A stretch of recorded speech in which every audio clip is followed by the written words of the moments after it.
520 days. Days. Let me get it clear. Yeah, I like made a mistake. Yeah. Straight days. Okay. It figuratively related to a prophecy of 2,520 years upon Israel being taken out of their land.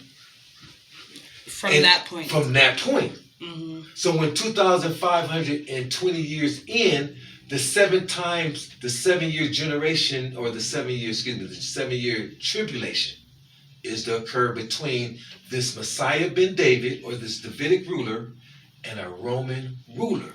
Exactly on the 2,520th year. It has to happen. Okay. So, when you calculate 2,520 years from 587 BC, I will let you do the calculation first. It comes up to 1934. 1934 is the exact year that Benito Mussolini, a Roman ruler, shot his first bomb in Ethiopia against a Davidic ruler in the year 1934 in Ottawa. That's history relating to the prophetic time codes. One relating to the birth of this Messiah ben David, 2,300 years from 408 BC, the date of when the temple was constructed. It was the countdown of an abomination upon the temple until the Messiah comes forth. 1892. Then in that same era, the 2,520 years from the fall of Jerusalem is to expire in 1934, of which that same Messiah that was born in 1892 has to be the one that fights against the Roman ruler in 1934 to make the prophecy authentic of a Messiah. So explain more about how this connects to Jesus Christ, Christianity, in that sense of that this Roman ruler has to come forward. Okay. Why? I'm glad you asked that question. When Jesus came forth, let's say before Jesus came forth, the second temple was built in 408 BC. It lasted till Jesus came forth. This is the same temple that Jesus told the Jews that it's going to be destroyed in 40 years. It's the same temple. Okay. The Jews of the second temple, the Nazarenes, they were called, were different. Who is the Nazarene? The Rabbinic Jews of the temple. The Rabbinic Jews of the temple. They were different. They were the Messianic sect that introduced the Messianic era. The Nazarenes emerged into modern day Rastafarians, let's say. See, with the dreads and stuff. Nazarene, what is a Nazarene? You uphold the oath of Numbers 6:6, that's the Nazarene. So they were from Creed, from the beginning. From the beginning. They were from the beginning. They were before the Hebrews became Hebrews, or the Jews became secularized into the different tribes. The story of Noah. They were the originals, taking on the oath. Okay? So this is our oath of what we take on. So they had a curriculum behind them, though. Not a liberty. No, let's say they had a liberty which we still live by, but that wasn't the curriculum. That wasn't the yearning. That wasn't the teachings of time. That wasn't the teachings of the order of Rastafari or Christianity. The teachings was the coming forth of two messiahs. Okay, this is where Jesus comes in at. The Nazarenes picked up the curriculum from Elijah and Enoch. Enoch is the one who upholds the two messiah coming forth. Enoch is the books that the Christians prohibit from their curriculum. The Jews prohibit from their curriculum, because Enoch was an Ethiopian. He was an African prescribed. Enoch had a message that it was going to be a Messiah like him from his race coming forth, of which the Jews, they don't agree with that, so they prohibited the books of Enoch. The Christians prohibited the book of Enoch because Enoch presents two messiahs coming forth, not one. So when Jesus came forth as the Lamb of God, to answer your question, Jesus was the one that Enoch said in the beginning was the Ancient of Days, the one who did the creating, the one that was emanated from the Father.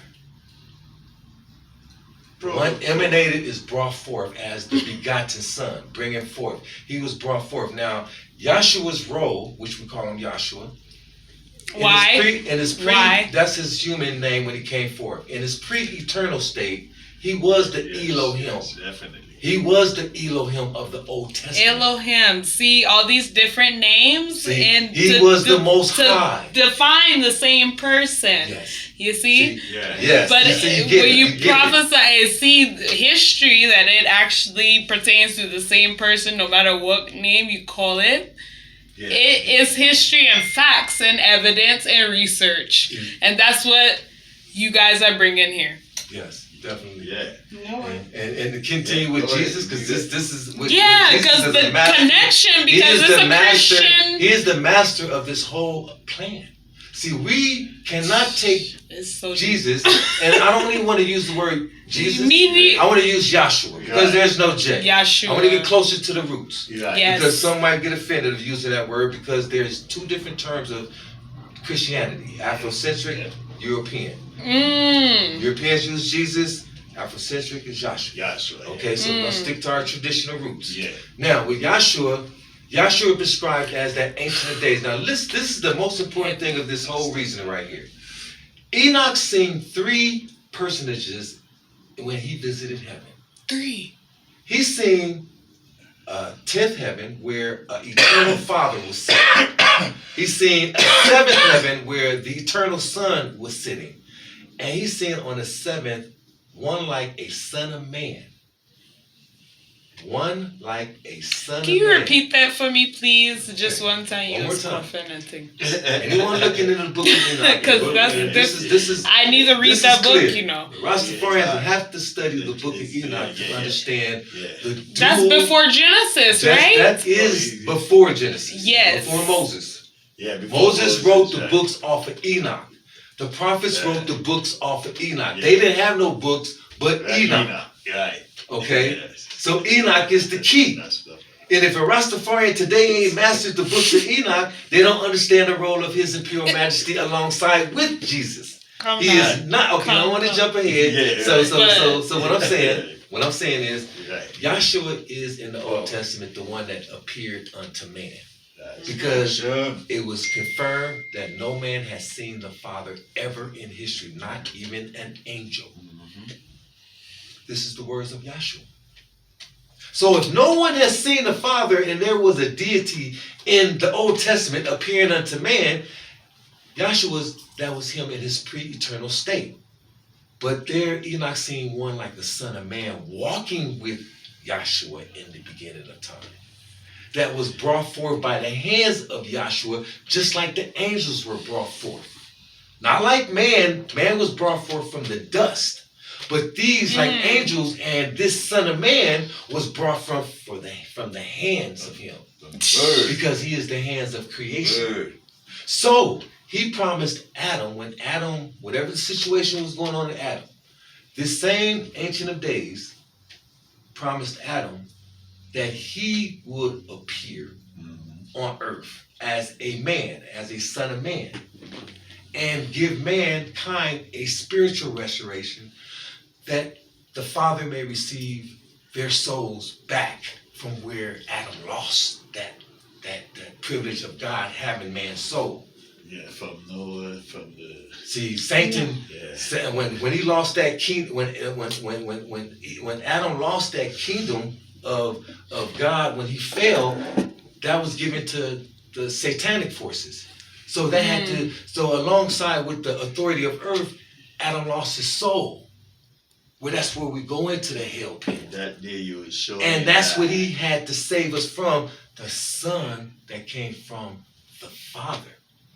Not the Son that came from the Son. Now, the Son of Man. Slow down, wait. Let me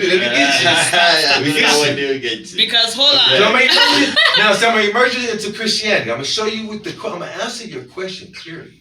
Yeah. I'm gonna precisely answer your question. I'm glad you. But I just got kind of stumped from what you just said. The sun from the Yeah, the sun. come back, The rewind. Dead Sea Scrolls